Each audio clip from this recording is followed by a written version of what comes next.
ಇನ್ನು BBMP budget ಮಂಡನೆಗೆ count down ಶುರುವಾಗಿದೆ. ನಾಳೆ 2025-26ನೇ ಸಾಲಿನ ಬಿಬಿಎಂಪಿ ಆಯವ್ಯಯ ಮಂಡನೆಯಾಗುತ್ತೆ.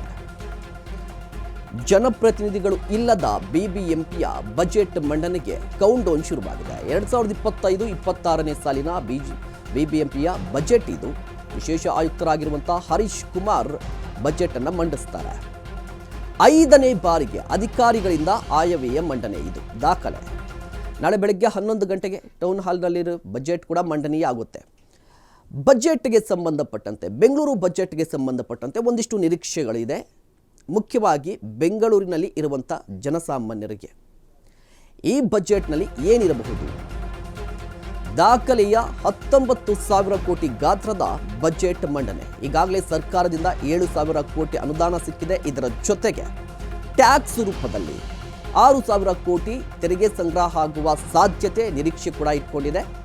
ಜಾಹೀರಾತು ಇತರೆ ಮೂಲಗಳಿಂದ 3,500 ಕೋಟಿ ಆದಾಯ ಬರುತ್ತೆ ಅಂತ ಅಂದಾಜನ್ನು ಕೂಡ ಮಾಡಲಾಗಿದೆ. ಹೀಗಾಗಿ ಈ ವರ್ಷದ ಬಜೆಟ್ ಗಾತ್ರ 19,000 ಕೋಟಿ ಆಗಲಿದೆ.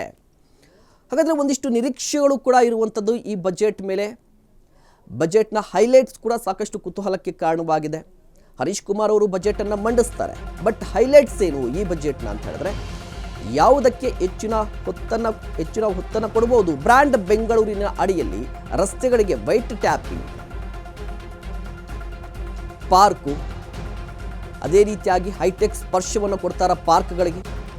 ಆದಾಯ ಹೆಚ್ಚಿಸಲಿಕ್ಕೆ ಹೊಸ ಪಾರ್ಕಿಂಗ್ ನೀತಿಯನ್ನು ಜಾರಿ ಮಾಡುವ ಸಾಧ್ಯತೆ ಇದೆ. ಇದರ ಜೊತೆಗೆ ಬಿಬಿಎಂಪಿ ಶಾಲಾ ಮಕ್ಕಳಿಗೆ ಫ್ರೀ ಕಂಪ್ಯೂಟರ್ ಎಜುಕೇಷನ್ ಕೊಡುವ ಸಾಧ್ಯತೆ ಇರುವಂಥದ್ದು.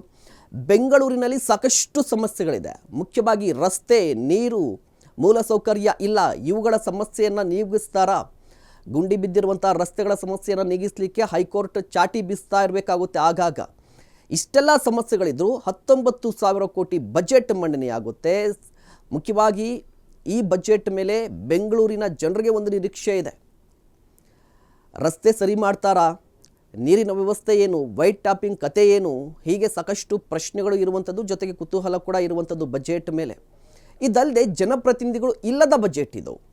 ಕೇವಲ ಅಧಿಕಾರಿಗಳು ಮಾತ್ರ ಬಜೆಟನ್ನು ತಯಾರು ಮಾಡಿ ಮಂಡನೆ ಮಾಡ್ತಾರೆ. ಇದು 5ನೇ ಬಾರಿಗೆ. ಇದೊಂದು ರೀತಿಯ ದಾಖಲೆ ಕೂಡ ಆಗಿರುವಂಥದ್ದು.